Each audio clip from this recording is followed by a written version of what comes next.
C'est le moment de nous réunir autour de la deuxième table ronde qui s'intitule « La méthanisation, cette filière régionale qui réconcilie économie et transition énergétique ». Philippe Vasseur évoquait en ouverture les ambitions fortes de la région sur ce sujet. Où en sommes-nous ? Et puis, comment développer cette stratégie pour en faire demain une filière d'excellence? Comment concilier concrètement économie et écologie? C'est ce que nous allons voir avec les intervenants que je vous invite à accueillir. Merci de faire un tonnerre d'applaudissements à Louis-Philippe Blervac, Laurent Degène, Jean-Jacques Dubois, Agnès Jacques et Marie-Sophie Laine.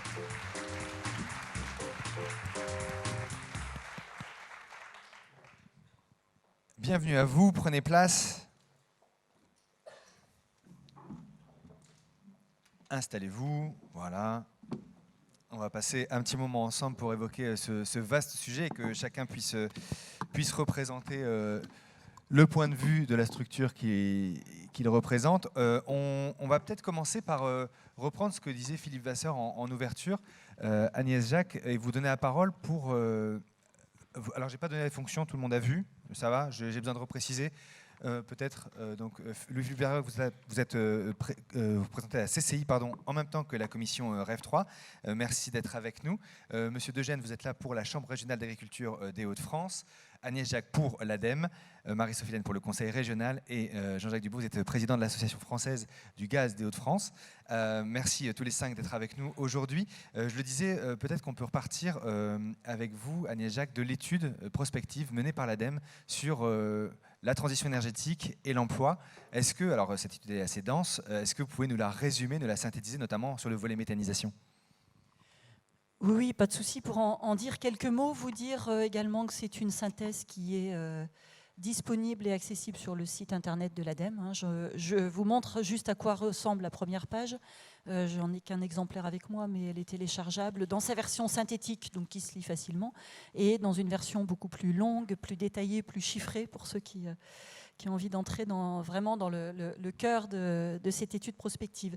Alors, on a mené cet exercice dans le cadre de la dynamique REV 3. L'ADEME est partie prenante de REV 3 depuis l'origine, et on a proposé aux pilotes et à l'ensemble des partenaires de contribuer finalement à la réalisation et à la concrétisation des ambitions en réalisant des exercices de prospective à l'échelle régionale. Donc le premier qu'on a mené en 2018 avec nos partenaires, donc Philippe Vasseur et la mission REV 3, la région, la Chambre de commerce régionale et puis l'État, donc portait sur les enjeux énergétiques. Donc cette étude, elle s'intitule « Enjeux énergétiques et emploi en Hauts-de-France ».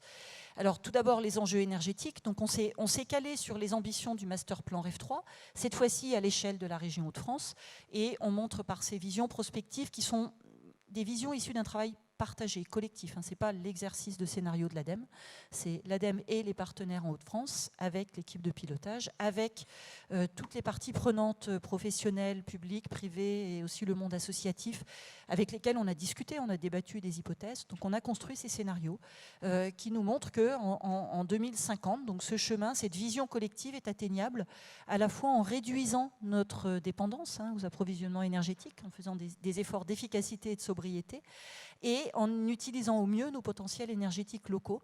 Donc on a une trajectoire à 2030 et 2050. On atterrit en 2050 avec à peu près 60% d'économie d'énergie et une couverture des besoins à 100% par un bouquet d'énergie renouvelable ou de récupération à travers tous les potentiels que l'on a dans cette région. La méthanisation à l'intérieur de ces potentiels, puisqu'on est vraiment sur le bouquet, et ensuite tous usages également, tous les types d'utilisation via les énergies distribuées de différentes manières, avec différents vecteurs. On aboutit donc à une place de la méthanisation qui n'est pas négligeable dans ces scénarios, en utilisant au mieux tous les gisements de matières organiques qui sont disponibles sur le territoire, et en les valorisant à la fois sous forme d'injection dans le réseau, puisque c'est le débouché majoritaire, mais aussi sous forme de chaleur ou d'électricité, puisque ça existe sur certaines installations.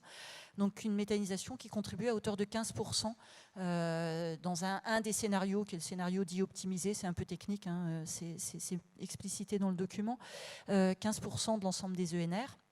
15 TWh à peu près en production cumulée à 2050, et ça nécessite pour cela d'atteindre à peu près 800 installations, un maillage de 800 installations de méthanisation sur le territoire régional, dont à peu près 80% réalisent derrière l'injection du biométhane épuré. Alors, ces scénarios, on a d'abord des scénarios techniques, où sont les gisements d'économie d'énergie, quels sont les potentiels énergétiques locaux, comment on distribue tout ça vers les différents secteurs utilisateurs. Mais ensuite, on fait le lien entre ces scénarios techniques et les impacts sur l'activité économique et l'emploi. De quoi a-t-on besoin pour réussir ces scénarios de la troisième révolution industrielle? Donc on a besoin d'emplois à consolider ou à créer. On a besoin de faire évoluer les métiers, les compétences qui existent déjà. On a besoin aussi de révéler les savoir-faire régionaux, d'identifier les savoir-faire sur la construction de process, sur la construction d'un certain nombre d'éléments, sur l'approvisionnement énergétique, sur la conduite d'installation, sur la collecte et la récupération et la mobilisation des gisements, par exemple. Et donc on fait ce travail aussi sur les impacts emploi. Alors Philippe Vasseur a cité en introduction effectivement le chiffre qui est issu du zoom qu'on a fait sur ce volet méthanisation pour les impacts en emploi. Donc le potentiel avec ces 800 installations, c'est à peu près 11 000 emplois qu'on dit directs et indirects à horizon 2050. Les emplois directs, c'est tout ce qui est nécessaire pour faire fonctionner les installations de manière directe, c'est le cas de le dire, c'est-à-dire à la fois la partie conception, construction et implantation des installations. Donc là, on est sur la partie plutôt investissement. C'est à peu près 15% des emplois directs. Et le reste, c'est tout ce qui est lié à l'exploitation. Il faut faire fonctionner nos installations. Ça veut dire qu'il y a des gisements à capter, à collecter, à mobiliser, à préparer. Ensuite, il y a le fonctionnement même, le cœur de l'installation. Et ensuite, il y a les activités agricoles nécessaires quand on est sur de la méthanisation agricole, qui sont autour de cette exploitation. Et puis, la valorisation des sous-produits, l'aspect branchement énergétique et également la valorisation du digestat. Les emplois directs, c'est à peu près 6 500 emplois au total. Mais ensuite, pour faire tout ça, on a besoin aussi de fonctions support. C'est des métiers qui existent déjà, hein, on ne va pas les créer spécialement pour faire de la méthanisation ou pour produire d'autres ENR, mais les fonctions support, c'est tout ce qui est au niveau finance, assurance, informatique, gestion de l'énergie, fabrication de véhicules et de matériel, etc. Et donc, on a aussi tout un tissu d'activités, d'ingénierie et d'activités industrielles régionales qui potentiellement est concerné par ce scénario. Globalement, on arrive à 11 000 emplois et vous retrouverez le détail pour ceux qui veulent approfondir les chiffres hein, dans l'étude, comment on en est arrivé là. Et on en est arrivé aussi à qualifier les métiers nécessaires pour réussir ce scénario. Et on a travaillé là avec plutôt les acteurs du monde de la formation professionnelle et de l'emploi pour identifier donc les métiers qui existent déjà, ceux qui vont être amenés à évoluer, à ajouter finalement une compétence spécifique, par exemple pour tout ce qui est métier de la fabrication, de la conception d'équipements industriels, mais aussi dans le domaine agricole pour acquérir un savoir-faire pour la conduite d'un méthaniseur, et d'autres métiers qui sont soit en tension ou qui vont être amenés à se transformer au service de la méthanisation. Et donc on en est là aujourd'hui, on commence maintenant à dialoguer avec l'univers de la formation professionnelle pour aller peut-être un petit peu plus loin sur la réalisation effectivement de ces offres de formation là où ça manque, et pour in fine que ce soit notre région qui tire le meilleur parti de ces opportunités économiques en faveur de la création d'emplois qui viendront soutenir bien sûr cette montée en puissance des installations de méthanisation. 800 installations en 2050, c'est 20 à 30 installations nouvelles à créer par an, hein. Donc on a besoin de monde derrière pour faire aussi. Merci pour cette introduction. On va se projeter ensemble dans ce futur, dans l'un de ces scénarios. Avec vous, Marie-Sophie Laine, on va parler du master plan dédié à la bioéconomie que la région a voté il y a un peu plus d'un an, je crois.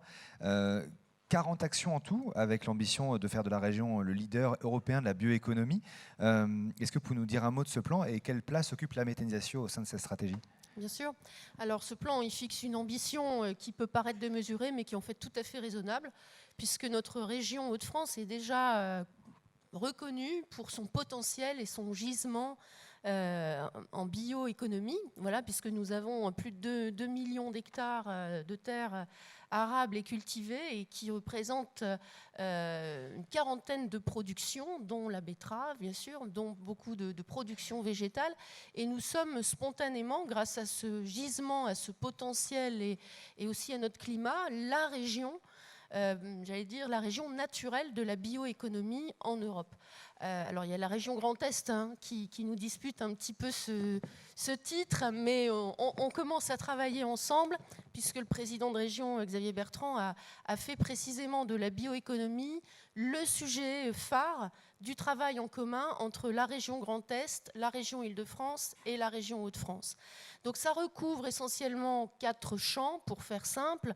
Le champ de la protéine végétale, il y a beaucoup d'enjeux à travailler, et on a vraiment beaucoup avancé ces derniers temps sur l'amélioration de nos productions en protéines végétales. Le marché de la protéine est en expansion et demande vraiment beaucoup de travail de la part des acteurs.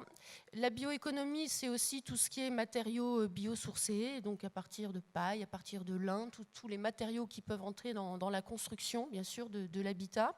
Peut-être demain de l'industrie automobile, sait-on jamais, si on arrive à transformer la fibre de lin pour faire des portières plus légères à un prix compétitif, eh bien on aura, je pense, des avancées franches en la matière. C'est aussi tout ce qui relève des molécules biosourcées pour la cosmétique, pour l'alimentation aussi, et tout ce qui est bio-intrant. Et enfin, quatrième pilier de la bioéconomie, c'est la méthanisation. C'est un pan assez majeur. Donc je pense que vous avez évoqué tous ces chiffres ambitieux, j'y reviens pas. Moi, je retiens simplement qu'on a à peu près 90 méthaniseurs aujourd'hui à l'échelle des Hauts-de-France, qu'on a à peu près 150 projets. Tous ne verront peut-être pas le jour en tant que tel, mais enfin, au jour J, on a 150 projets. Et c'est vous dire quand même la dynamique rapide qu'il y a autour de la méthanisation, une dynamique qui est surtout portée par le monde agricole. Et c'est très bien, il faut que ça reste ainsi, parce que c'est un élément fort de diversification du revenu agricole. Et puis on est en plein dans l'économie circulaire et dans tout ce qu'on veut développer, bien sûr, sur nos territoires pour avoir de l'énergie plus écologique. Et on a cette ambition d'accompagner financièrement tous ces projets à travers essentiellement 2 fonds.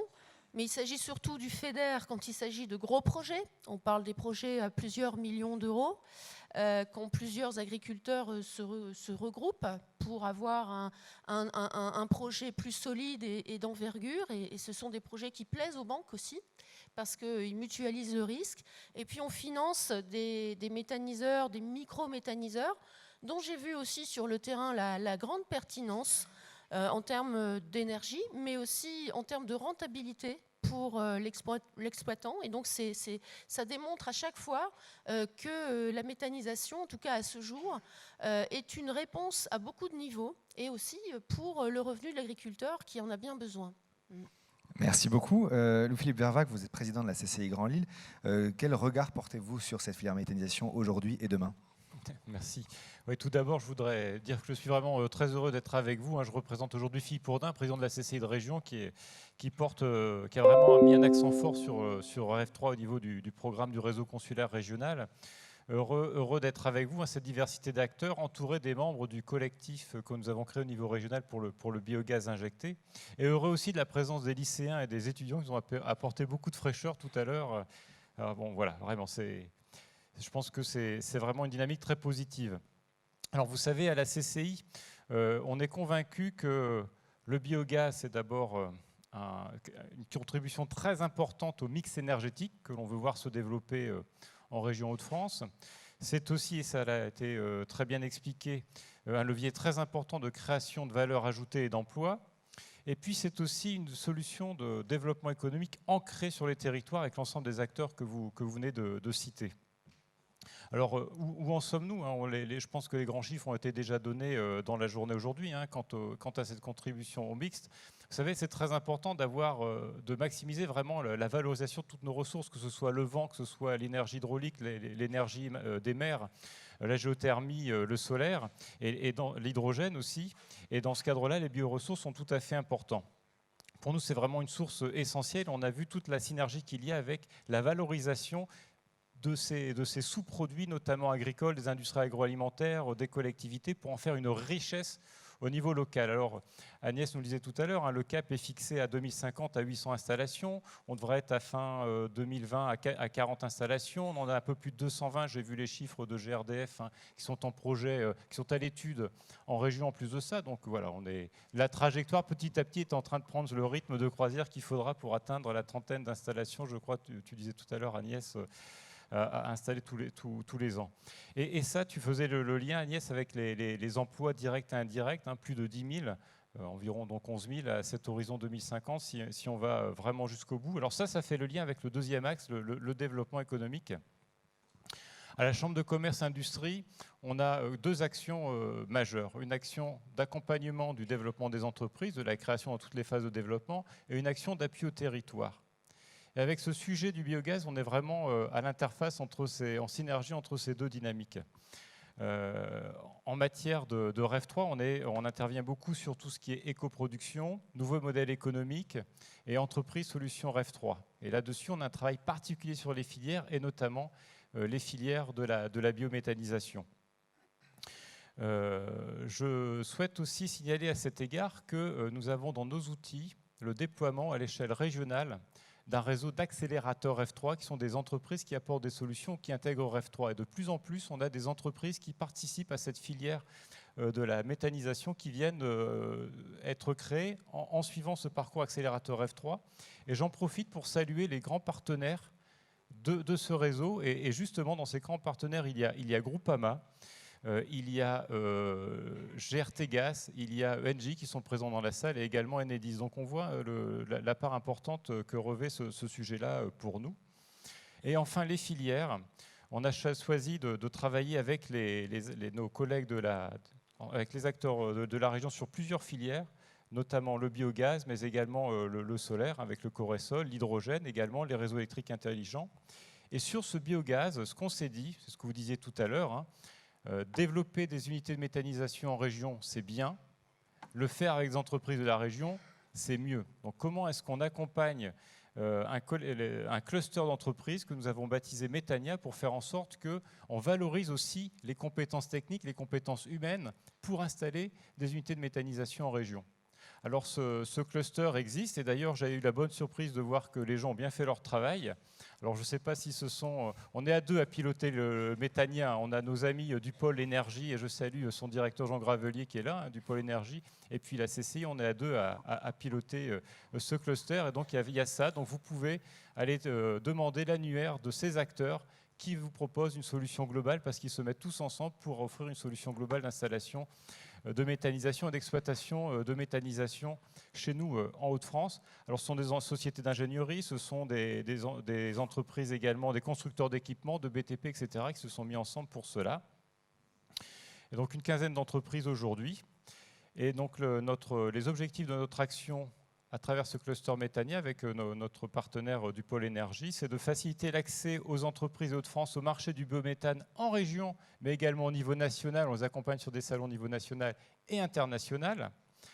C'est d'accompagner les entreprises en termes de promotion des savoir-faire et des compétences, de représenter la filière auprès des institutionnels et de répondre ainsi aux besoins des entreprises, de valoriser et de renforcer le potentiel d'acteurs régionaux pour qu'ils puissent répondre ensemble aux projets. Voilà nos principaux objectifs. Merci pour ce point de vue. Laurent Degène, je vous passe la parole. On l'a dit, l'ambition 2050, 800 installations. On arrive à une vingtaine aujourd'hui avec une ambition très forte de multiplier par 2 chaque année. Philippe Vasseur le disait en introduction. J'aimerais vous interroger sur votre regard sur la dynamique territoriale du monde agricole aujourd'hui en région. Est-ce que la mayonnaise prend? Est-ce qu'on est sur la dynamique? Est-ce que le monde agricole répond aux enjeux de ses ambitions? La dynamique aujourd'hui, on est la preuve. Déjà, dire, je vais excuser également mon président qui est à la COP25, Olivier Dauger, et puis celui et les anciens présidents qui ont amené cette dynamique, Jean Bernin et Christophe qui est dans la salle. Sur la dynamique, l'agriculture a toujours fait de l'énergie. Au début du siècle, on produisait l'avoine pour les chevaux, donc c'était le moyen de locomotion, et donc l'agriculture a toujours été contributeur d'énergie. Après, sur la méthanisation, c'est tout naturel que les chambres d'agriculture se sont positionnées très en amont sur le dossier. J'oserais dire, bon, pour des réalités économiques, et de plan d'épandage ou quoi que ce soit, mais surtout, les Hauts-de-France, et c'est pour ça que le président Bertrand et Marie-Sophie ont toujours été très punching là-dessus, puisque les Hauts-de-France, on a la chance d'avoir des terres d'excellence, mais on a la chance d'avoir un savoir-faire, mais on a une troisième chance, c'est une qualité sanitaire des sols irréprochable qui est enviée partout dans le monde. Et cette triptyque, la méthanisation rentre complètement dedans, parce que par la qualité de nos sols, il nous faut l'entretenir et il faut y mettre de la matière organique. Cette matière organique, c'est le digesta.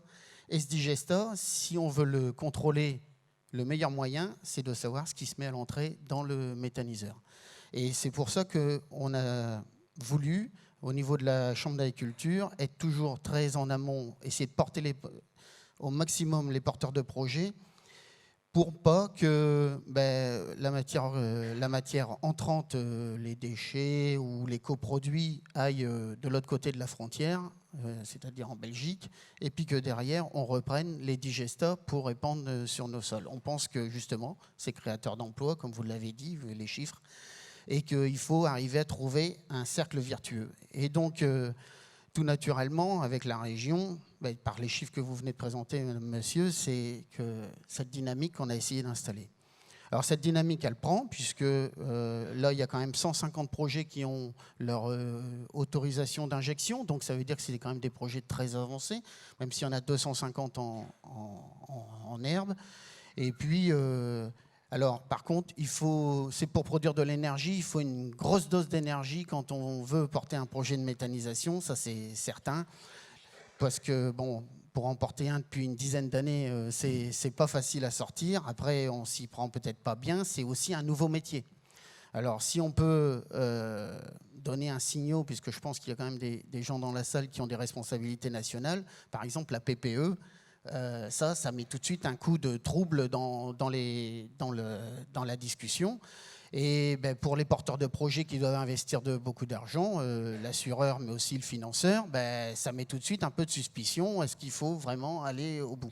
Donc c'est très important la réunion d'aujourd'hui et les mots que vous portez, que ce soit CCI, ADEME, région, parce qu'il faut qu'il n'y ait aucun difficulté dans le discours ambiant, parce que c'est une filière qui n'est pas mature, qui a encore besoin de beaucoup de compétences. Il faut essayer d'en capter un maximum sur la région, les emplois, bien sûr, et les compétences pour arriver à porter cette filière au mieux. Peut-être un élément d'explication sur la PPE pour les gens dans la salle qui ne sauraient pas de quoi on parle. C'est le programme pluriannuel de l'énergie, et où l'État avait, il y a quelques mois, mais vous pouvez peut-être faire un scoop aujourd'hui, je ne sais pas, en tous les cas... Je vais peut-être en dire deux mots. Peut-être en dire deux mots sur la programmation pluriannuelle de l'énergie. Juste avant d'en dire deux mots, je voudrais rebondir sur les emplois. C'est aussi, alors je représente les gaziers du territoire Hauts-de-France, et à travers tous ces projets de méthanisation, c'est quand même une centaine de kilomètres de réseaux de GRT gaz qui vont être créés. Ça crée de l'emploi, ça crée de l'activité. C'est à peu près 800 kilomètres de réseaux chez GRDF qui vont être créés. Là encore, c'est de l'emploi, c'est de l'activité. L'ambition des gaziers, ce n'est pas de remplacer toutes les énergies par du gaz. Ça n'a aucun sens. Aucun sens. On est vraiment sur un mix énergétique. Aujourd'hui, cette filière qui est naissante, elle a besoin d'être aidée. Elle a besoin d'être aidée pour être efficace demain et après-demain. Bien sûr qu'on va faire des efforts de productivité, les uns, les autres, les agriculteurs, mais les agriculteurs, ce n'est pas des surhommes. On ne peut pas leur demander, et c'est le cas de la PPE, de faire en 3 ans la productivité que d'autres n'ont pas fait en 10, 15 ou 20 ans. Donc on demande simplement un peu de raison. Et on sent bien aujourd'hui qu'entre les jambes locales, ici aujourd'hui, on est tous réunis pour parler de projets sympathiques, de projets vertueux, et les lois qui correspondraient à l'aide qu'on attendrait. Donc la tête, là-haut, il y a un petit décalage, important qu'il conviendra de combler. Je suis sûr que la raison va l'emporter. Mais ça va être un peu plus long. Voilà.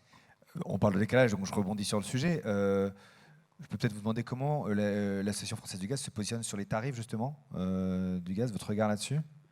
Aujourd'hui, aujourd'hui, on compense le coût de production du gaz issu des méthaniseurs par rapport au gaz qu'on achète à l'externe.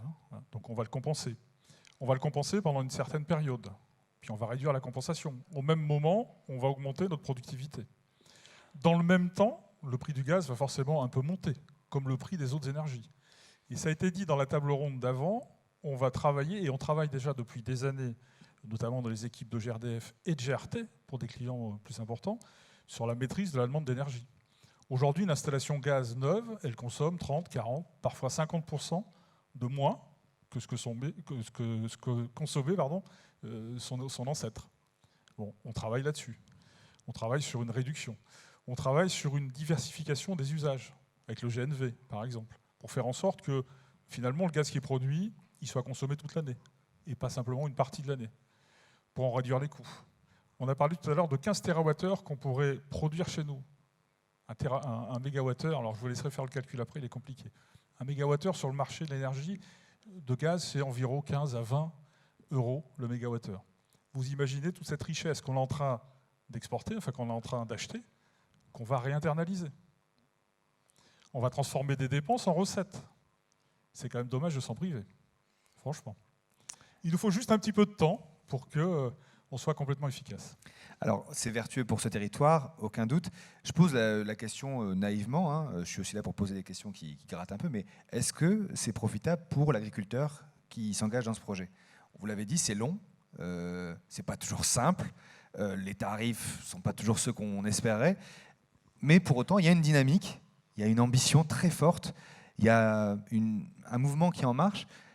Qu'est-ce que j'ai à y gagner, moi, agriculteur? Alors, je diversifie mes revenus, mais à quel prix? Est-ce que c'est vraiment pertinent aujourd'hui comme solution?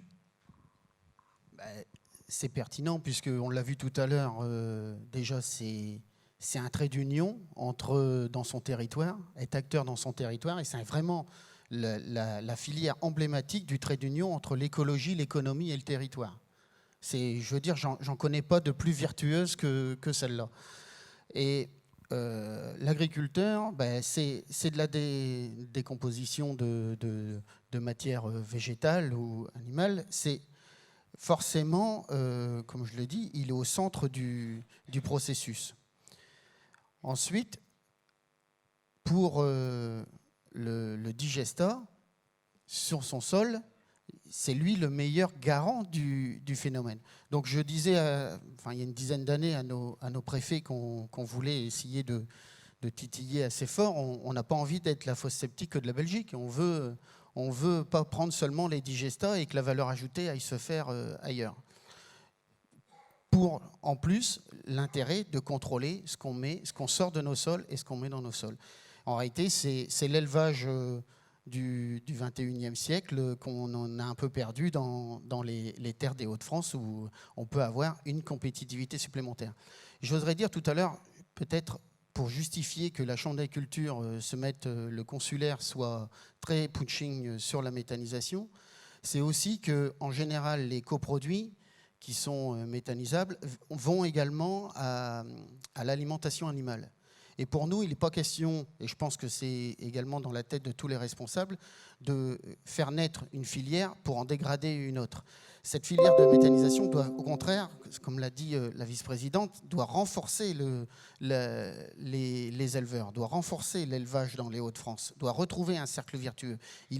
C'est pour ça qu'au niveau des chambres, on est très, très sensible et on fait très attention au gisement, de ne pas venir en concurrence et puis de détruire l'élevage. Parce que là, je pense qu'on aurait tout à perdre déjà pour les éleveurs, mais également pour les territoires Hauts-de-France.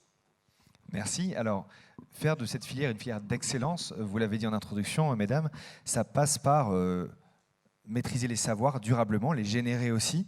Sur le volet de la formation, où on en est, comment on fait en sorte d'accompagner l'émergence de ces nouveaux métiers, favoriser la transformation des métiers dont vous évoquiez tout à l'heure la nécessaire mutation. Comment on fait en sorte de structurer durablement la compétence, la formation, le savoir dans cette région pour devenir une filière d'excellence?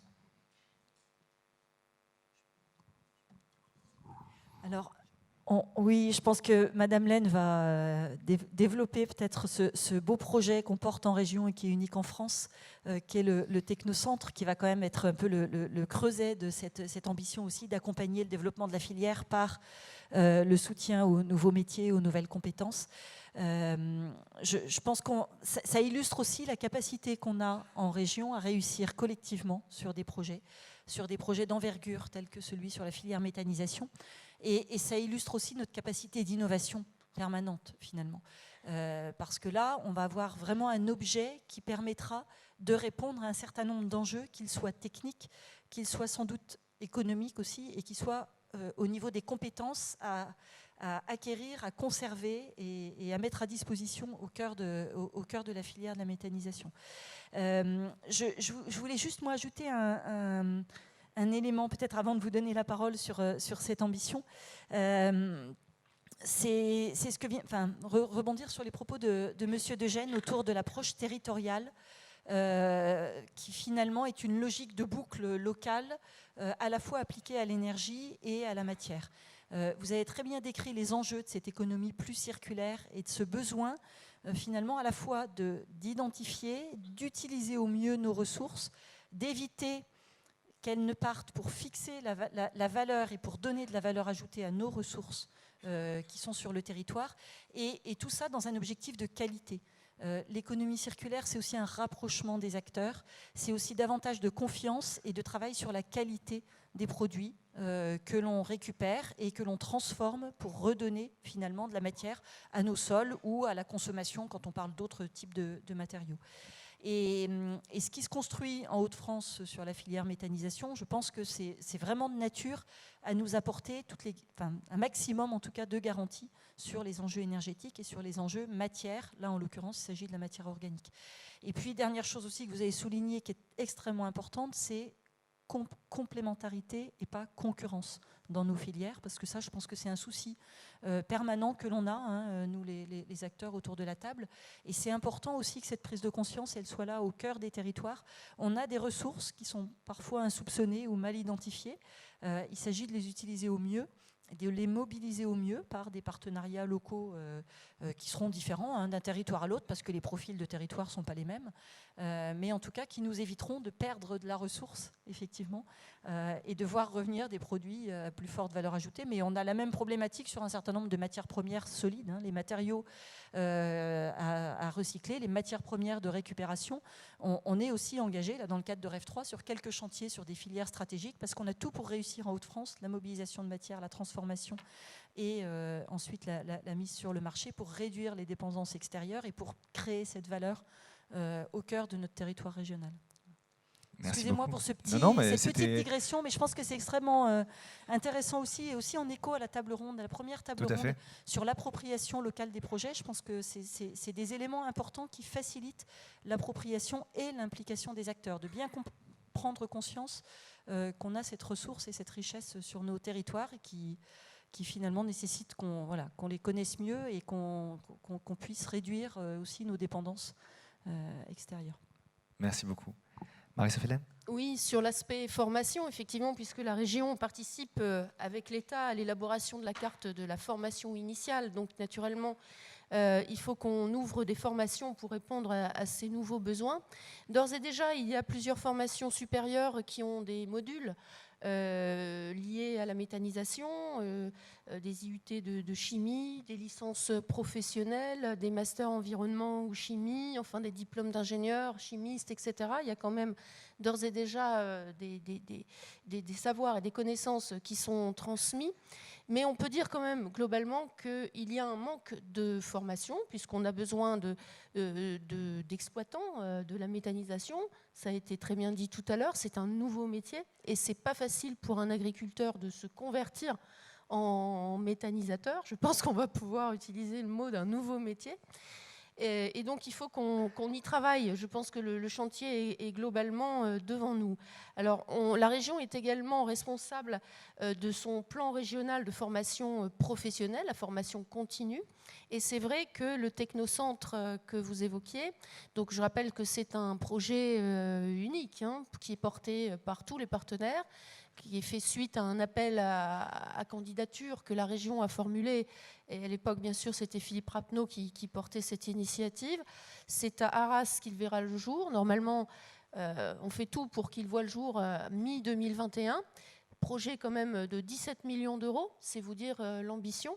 Et on sera au cœur de 3 fonctions. Une unité de production industrielle fonctionnelle. On sera aussi sur une plateforme d'innovation et de développement pour soutenir donc les nouvelles technologies et soutenir les porteurs de projets dans leurs choix technologiques et stratégiques, mais aussi le volet formation. Voilà, donc on attend avec impatience l'émergence de ce projet. Donc j'ai vu les porteurs il n'y a pas encore très longtemps. On avance vite, même si les contraintes qui s'exercent sont les mêmes que pour tout projet économique et industriel. Les dossiers ICPE, etc., mettent autant de temps, même quand il y a la volonté politique à ce point formulée. Mais nous allons y arriver et je pense qu'on franchira des pas.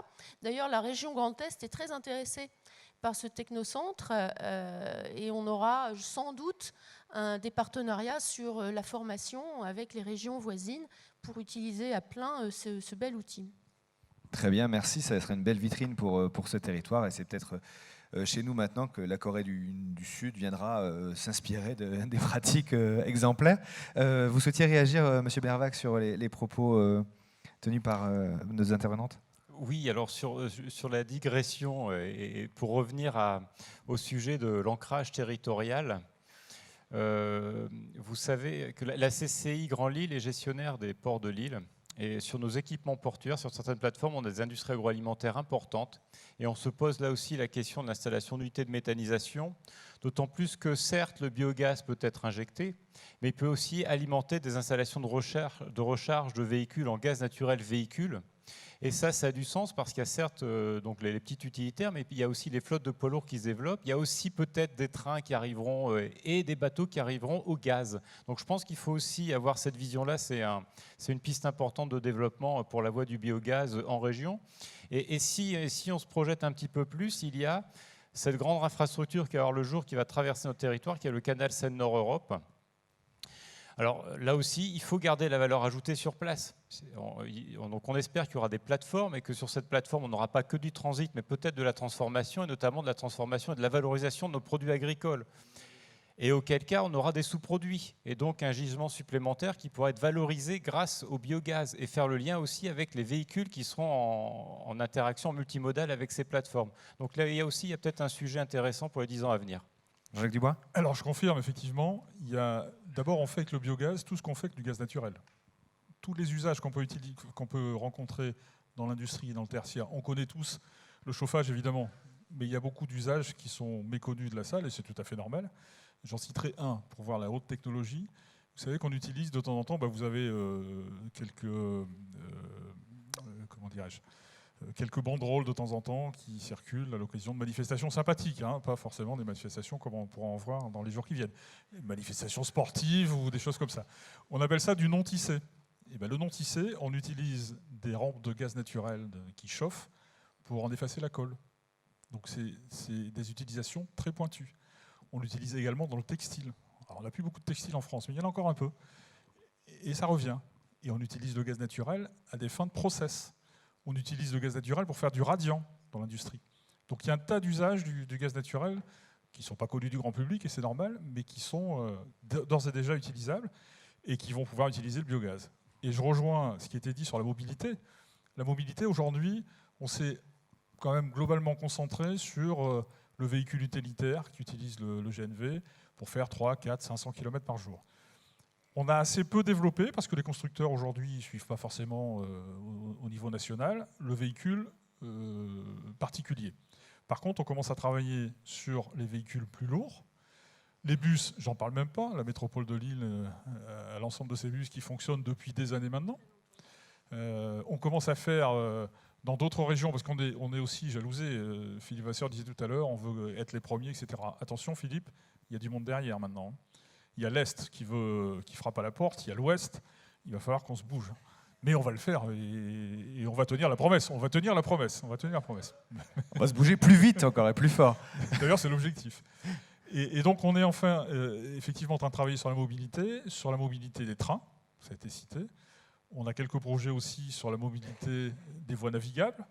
Alors, on a essuyé un petit échec sur un bateau à Boulogne, on s'en rappelle encore. Mais on va continuer jusqu'au moment où on finira par avoir des bateaux qui vont fonctionner au GNV. Là encore, sur des parcours raisonnables, enfin sur le canal Seine-Nord qui va arriver jusque chez nous, on peut imaginer des plateformes avec du GNV et du ravitaillement de bateaux, évidemment.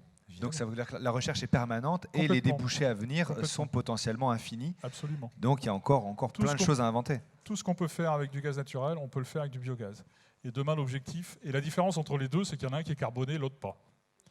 Donc il y en a un qui est vertueux, l'autre pas. Donc dépêchons-nous de transformer l'ensemble de nos consommations de gaz naturel en consommation de biogaz. Très bien, merci. Alors on parle de filière d'excellence. Comment on devient une filière d'excellence? J'ai envie de vous demander, c'est quoi pour vous les indicateurs qui font que demain, après-demain peut-être, on pourra se dire ce territoire est la référence en matière de bioéconomie, mais en matière de méthanisation. C'est quoi, à vos yeux, les critères de réussite de cette filière? Comment on mesurera, selon vous, cette excellence? Je viens de risquer un peu. Je pense à la fois le nombre même de méthaniseurs, quand même, l'aspect quantitatif compte, mais aussi sûrement l'absence de conflit d'usage. C'est-à-dire qu'on a quand même deux écueils. Là. On a l'acceptabilité sociétale qui pose un peu de questions. Et donc, si on arrive à aller relativement vite dans le dégonflement de ces craintes largement infondées par rapport à la méthanisation, je pense qu'on sera une région efficace et vertueuse. Et puis, il y a aussi les conflits d'usage par rapport à l'approvisionnement, qu'on voit poindre quand même. Je pense que plus on va avoir de méthaniseurs, plus on aura sur certains territoires des conflits d'usage pour l'approvisionner. Et déjà dans certains secteurs, on alimente les méthaniseurs parfois avec des cultures intermédiaires à valorisation énergétique. C'est pas sans poser de problèmes, des questions même d'ordre écologique. Et puis demain, ça sera peut-être la bataille pour pouvoir obtenir les déchets de telle cantine ou de telle usine agroalimentaire, etc. Bon. Donc si on arrive à bien gérer tous ces aspects, c'est-à-dire l'acceptabilité, mais aussi une certaine forme de bonne répartition géographique, eh bien on sera, je pense, une région modèle. Voilà, c'est un peu tout ce qu'on a à gérer devant nous. Je vois Philippe Vasseur qui opine. Je suis content. D'autres éléments de réponse? Oui, Philippe? Je veux bien. Bon, alors, dans les ingrédients, ils sont réunis ici dans la salle. Il y a le collectif, cette démarche résolument collective qu'on a souhaitée depuis le départ. Je pense que c'est ça aussi qui fait qu'on va arriver à ce niveau d'excellence. L'approche tournée vers les jeunes, et je salue vraiment l'initiative de Didier Cousin d'avoir eu il y a déjà 2 ans l'idée de dire allez, on va brancher les jeunes, leur proposer de réfléchir avec nous sur ces sujets-là. Je pense que c'est vraiment fondamental ça. Et puis le fait d'avoir su aussi ensemble investir sur un équipement majeur qui est Eurometa à Arras. Et je pense que sans le Mesura, in fine, certes à l'aune des emplois réellement créés sur le territoire, mais également finalement sur le chiffre d'affaires, finalement la part qui va rester au niveau du territoire, sur l'investissement et ensuite sur la production, les euros investis, les euros produits, qu'est-ce qui va rester sur le territoire au final? Moi, j'ai quelques signes quand même, parce que je fais partie d'une entreprise qui est nationale. Donc quand vous commencez à être copié, quand vous commencez au niveau national, quand on commence à vous dire mais comment vous faites dans la région de France pour avoir autant de résultats, comment vous faites pour briller, comment vous faites pour que ça marche, c'est un signe qu'on est quand même sur la voie et qu'on est plutôt sur la bonne voie. Et j'ai même des régions, parce que je m'occupe de 2 régions, je tairai la deuxième, enfin la couverture c'est nord-ouest, donc vous voyez à peu près de quoi il s'agit. J'ai rien dit, j'ai dit c'était nord-ouest, voilà. C'est pas la Bretagne, D'accord. Je m'arrête bien avant. Il y a la frontière et je ne parle pas le breton. Mais par contre, je vois que ce qui a été mis en place ici commence à être mis en place ailleurs. C'est pour ça que je disais à Philippe, ça pousse derrière. Et c'est tant mieux, enfin, je veux dire, c'est vertueux, mais c'est aussi quand on commence à être copié, quand on commence à nous interroger sur notre modèle, qu'on commence à penser qu'il a quand même des qualités et qu'il est un peu vertueux, quoi. On parlait de quantitatif tout à l'heure. Sur le qualitatif, justement, c'était le prolongement de ce que vous dites, mais est-ce que l'une des forces de ce territoire, même si on parle de l'absence de dialogue tout à l'heure dans le cadre des projets de méthanisation, est-ce que la qualité de ce territoire, c'est pas justement ce qui se passe aujourd'hui, la faculté de réunir tout le monde autour de la table, cette proximité avec le terrain, cette proximité, ce dialogue permanent entre les différents opérateurs à toutes les échelles, est-ce que ce n'est pas une ressource qui fait des envieux, notamment sur d'autres régions ou ailleurs? Est-ce que ce n'est pas la plus grande force, en fin de compte, ce mouvement collectif, cette dynamique qu'on arrive à partager dans l'intérêt de cette terre qui nous a vu grandir? Je vais paraphraser ce que disait Philippe Vasseur en introduction. La première lettre du terme Corby, c'est collectif. Ça résume tout le reste. Enfin, on est ensemble pour des sujets qui nous intéressent ensemble et pour gagner ensemble. Il n'y a pas de leadership, il n'y a pas de... C'est un collectif. C'est une des... Alors c'est compliqué à mettre en œuvre, hein, forcément. C'est plus compliqué qu'un comité, c'est plus compliqué qu'une association, qu'un club, qu'un tout ce qu'on veut. Mais ça marche quand même mieux quand ça marche. On a l'impression, oui. Agnès? Oui, enfin, moi j'allais aussi du coup me tourner vers Philippe Vasseur pour vous donner un élément de réponse. C'est ce qui fait, je pense, la force de la démarche de Rêve 3, cette dimension collective, le fait de partir des enjeux, des besoins du terrain et de la capacité à se mobiliser pour faire, pour construire. Et je pense que le meilleur indicateur d'une filière d'excellence, c'est quand de l'extérieur, on dira « ils l'ont fait, ils l'ont réussi collectivement » et ça produit des bénéfices sur les différents aspects, qui soient économiques, environnementaux et donc avec une perspective de durabilité, et le sociétal aussi. Le fait qu'au-delà de la réussite, il y a un ancrage, il y a une reconnaissance dans les territoires que c'est vraiment de l'excellence, c'est vraiment une réussite. Donc je pense que ce double regard extérieur et aussi le fait que ça ait vraiment trouvé cet ancrage territorial apportant des bénéfices, je pense qu'on on ne doit pas être trop loin effectivement de l'excellence, tant sur l'aspect quantitatif, chiffré, que qualitatif. Merci. Laurent Degem? Oui, je dirais le mot collectif, mais également, je pense que les projets qui voient le jour, c'est vraiment ceux qui ont une cohérence dans leur milieu. Il faut, et plus il y aura de cohérence territoriale, je pense, avec les acteurs, plus le projet sera vertueux. Et je parlais de l'aspect des sols, de l'aspect du gisement. Et je trouve que c'est la filière, justement, qui, la méthanisation, l'énergie, c'est le puits à carbone. Donc, c'est là où aussi nous, parce qu'au départ, la méthanisation, on en parlait beaucoup pour soit les usines agroalimentaires, soit l'élevage. Mais on a également, alors ça pose question, mais je pense que ça fait partie aussi des choses qu'il faut expliquer. Quand une plante pousse, elle capte le carbone plutôt qu'aller le chercher.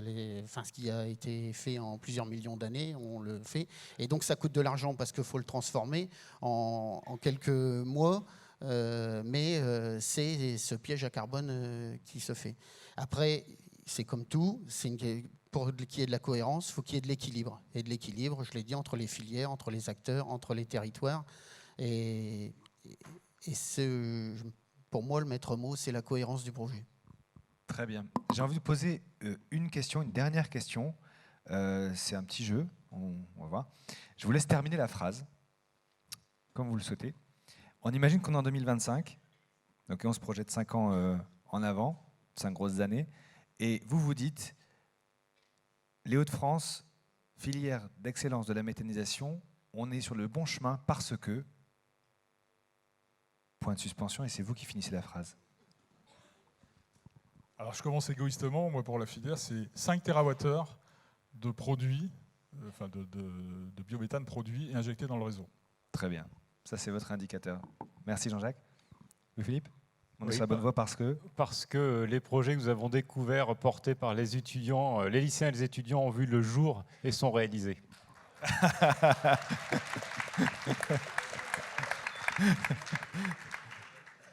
Qui joue le jeu? Marie-Sophie? Je dirais parce que le maillage du territoire est complet, parce qu'il n'y a pas de trou dans la raquette. Il n'y a pas de trou dans la raquette. Merci. Laurent? Parce qu'il y a une cohérence territoriale et que la majorité des méthaniseurs sont portés par des agriculteurs. Merci. Agnès, pour conclure? Parce que lors de l'événement Métamorphose 2025, ce sont les porteurs de projets dans les territoires qui viendront nous présenter leurs installations en vidéo, en chiffres, en résultats, et qui donneront envie à ceux qui ne se sont pas encore engagés. Merci beaucoup. On peut applaudir nos intervenants. Merci beaucoup pour vos éléments de réponse.